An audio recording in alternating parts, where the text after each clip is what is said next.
wabarakatuh. Perkenalkan, nama saya Hikmah Wahyu, NIM 862312020-034, Prodi 20 MPI 1. Kali ini saya akan membahas tentang implementasi kebijakan pendidikan. Yang pertama, pengertian implementasi kebijakan pendidikan. Menurut Supandi dan Ahmad Sanusi menjelaskan bahwa implementasi kebijakan adalah suatu proses menjalankan suatu alternatif kebijakan yang telah diputuskan dari beberapa alternatif kebijakan yang dirancang sebelumnya.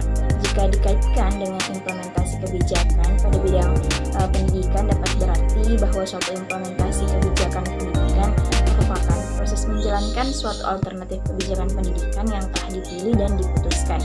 Menurut Van Meter dan Van Horn mengemukakan bahwa implementasi kebijakan pendidikan adalah keseluruhan tindakan yang dilakukan baik oleh individu atau kelompok dan pemerintah atau instansi swasta untuk menjalankan suatu kebijakan yang telah dibuat sebelumnya guna mencapai tujuan pendidikan. Selanjutnya, implikasi dan tahap implementasi kebijakan pendidikan. Implikasi dari kebijakan yang diambil mempersyaratkan dua hal. Yang pertama, sekelompok persoalan dengan karakteristik tertentu. Kedua, implikasi dari karakteristik pembuatan kebijakan sebagai suatu proses. Kemudian jika dilihat dari sudut pembangunan pendidikan, maka implikasi kebijakan pendidikan adalah upaya peningkatan taraf dan mutu kehidupan bangsa dalam mengembangkan kebudayaan nasional. Karenanya, dalam pengambilan keputusan selalu ditemukan problem. Selanjutnya, tahap implementasi kebijakan pendidikan. Yang pertama itu perumusan masalah, menganalisis keadaan atau kondisi tertentu yang menimbulkan suatu masalah dan merumuskan beberapa alternatif kebijakan yang dapat memecahkan masalah tersebut.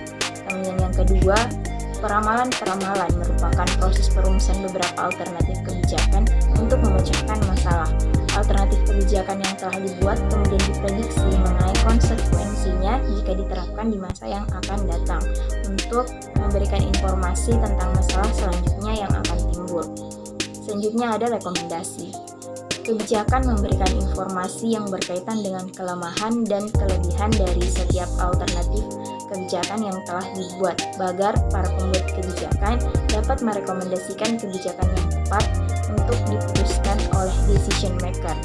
Selanjutnya ada monitoring. Kebijakan-kebijakan yang telah dipilih kemudian diputuskan dan dilaksanakan. Monitoring dilakukan di tengah-tengah pelaksanaan kebijakan untuk mengetahui kendala-kendala dalam pelaksanaan kebijakan dan konsekuensi untuk tetap dilanjutkan atau tidak. Selanjutnya, evaluasi kebijakan. Evaluasi kebijakan merupakan kegiatan penilaian terhadap kinerja kebijakan, memberikan informasi tentang hasil kebijakan yang telah diterapkan. Selanjutnya, model implementasi kebijakan pendidikan. Yang pertama ada model kontrol, efektif, dan pencapaian. Menurut model ini, pendekatan tahap-tahapan kebijakan tidak dapat membantu untuk memahami proses dalam pembuatan kebijakan, karena pendekatan ini membagi suatu proses menjadi serangkaian bagian yang tidak artifisial dan realistis. Oleh sebab itu, dari sudut pandang ini, dalam implementasi dan pembuatan kebijakan menjadi suatu proses yang sama. Yang kedua, model politik administratif. Menurut model ini, tugas implementasi adalah menetapkan suatu mata rantai yang memungkinkan arah kebijakan umum direalisasikan sebagai suatu hasil dari aktivitas pemerintah. Dalam hal ini, kebijakan pemerintahan diterjemahkan ke dalam program tindakan guna mencapai tujuan yang dinyatakan dalam kebijakan tersebut. Program tindakan itu sendiri dapat dijabarkan lagi ke dalam proyek-proyek spesifik yang mudah untuk dilaksanakan. Yang ketiga ada model integrated, menunjukkan bahwa sukses implementasi itu ditentukan mulai dari formulasi sampai dengan evaluasi, yang dengan sendirinya berarti ada keterkaitan antara proses politik dan administrasi. Selanjutnya, pendekatan implementasi kebijakan pendidikan.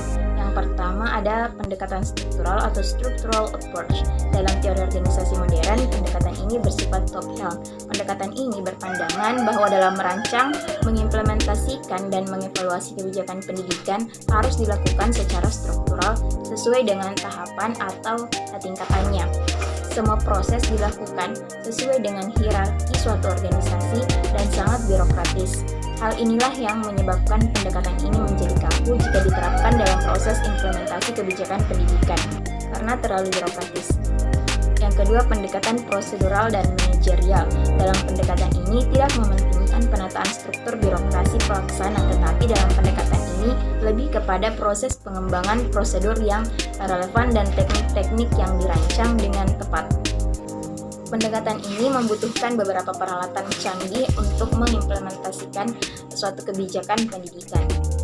Selanjutnya, pendekatan perilaku. Pendekatan ini meletakkan perilaku manusia sebagai pelaksana dari seluruh kegiatan implementasi kebijakan.